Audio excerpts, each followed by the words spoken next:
Mr. President and Mrs. Bush, Vice President Cheney, former President Bush and Mrs. Bush, and all the members of the Bush family, Secretaries Gates and Rice, and all of the distinguished guests who are gathered with us today, I would like to formally welcome you on behalf of the Commonwealth of Virginia to this marvelous event.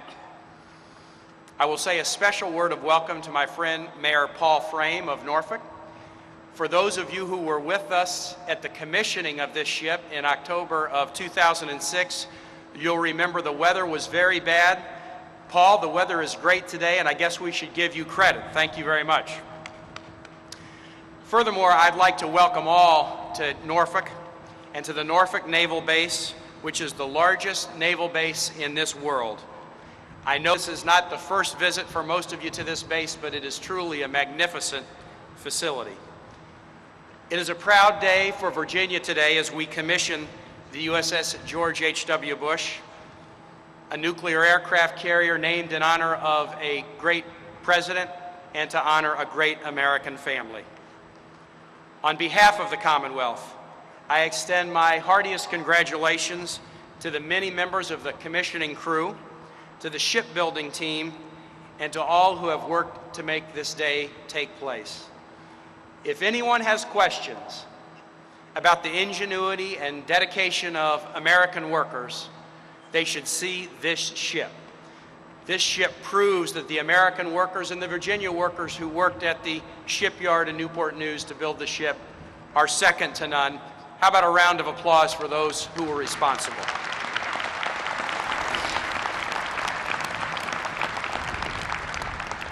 I admit to a bias, a pro-Virginia bias in this regard, but I think I can safely say that there is no state whose history, whose present, and whose future is more tied up with and more supportive of the military than the Commonwealth of Virginia.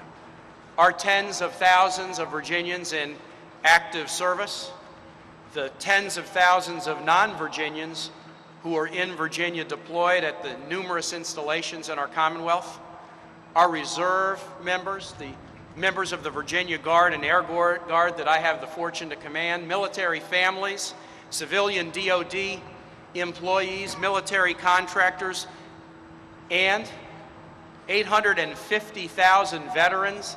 This is a state that reveres and venerates military service, and that is why the crowd of Virginians here today is so strong. We are proud of our military connections and proud of this day.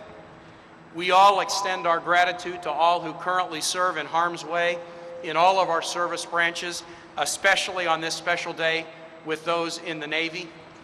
And that is a tradition of the state that is a strong and bipartisan tradition that will continue. We face challenging times at home and abroad, but our ingenuity and the strength of our military is ever a reason why we should be confident and optimistic. And so today, in honor of this great American family and this great President, George H.W. Bush, it gives me supreme pleasure as Governor of this Commonwealth to welcome you all, to thank all who were associated, and to encourage us all to keep those in military service ever in our prayers and thoughts. Thank you and congratulations.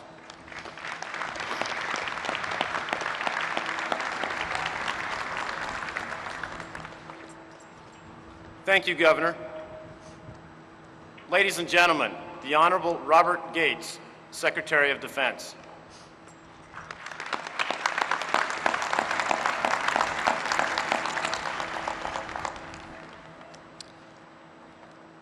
Mr. President, Mr.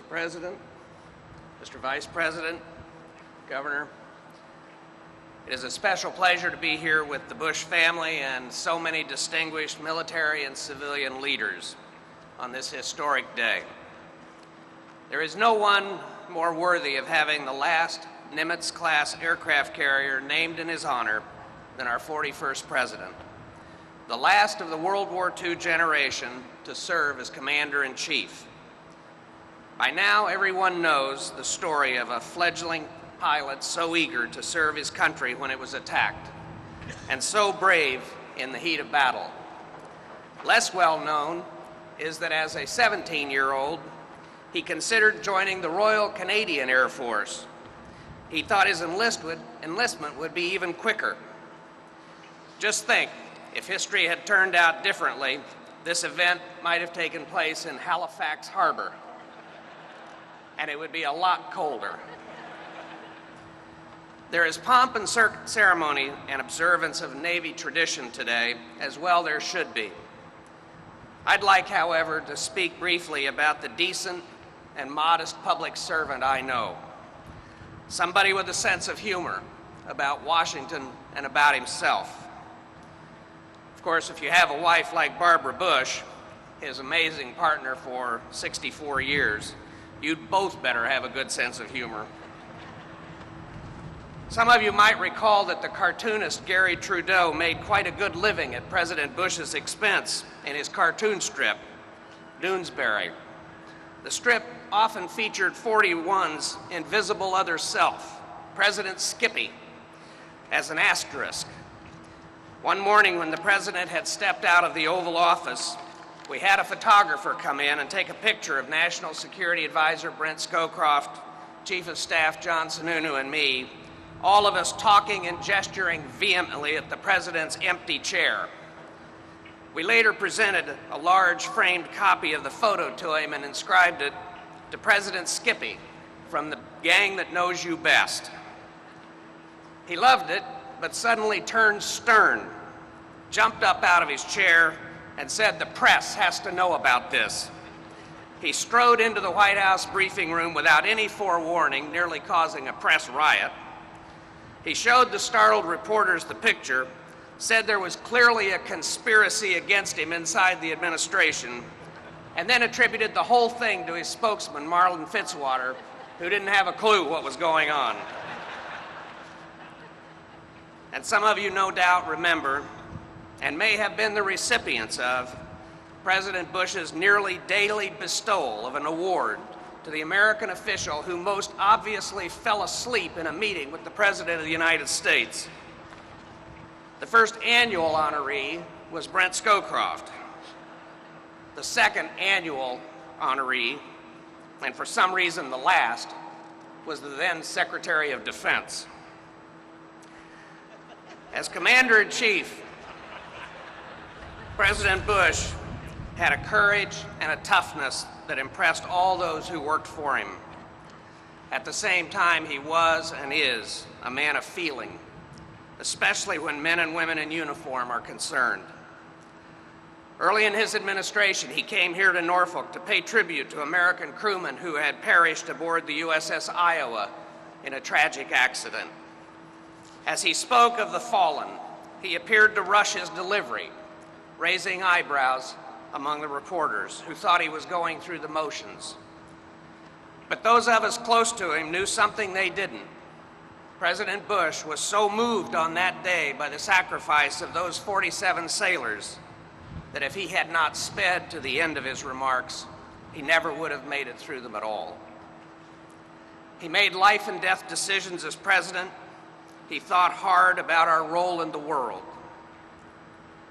To lead this country, the first in history to rise to global preeminence without seeking it, takes a special combination of energy and restraint, pragmatism and idealism, qualities that President Bush displayed in full when he brilliantly managed the end of the Cold War, the reunification of Germany, and the liberation of millions of people long oppressed.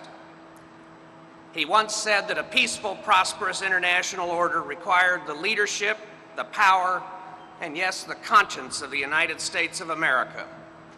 This ship that bears his name, this ship we commission today, embodies all three.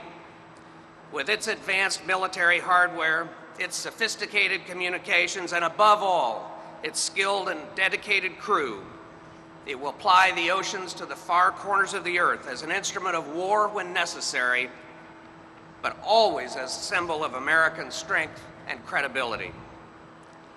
I would like to close with words spoken at the christening of this carrier by a son of today's honoree. Our current commander said then, "The men and women of the United States military represent the best of America, and they deserve the best America can give them." And the George H.W. Bush is the best America can give them. Mr. President, we would all agree. Ladies and gentlemen, it is my honor and privilege to introduce the President of the United States, George W. Bush.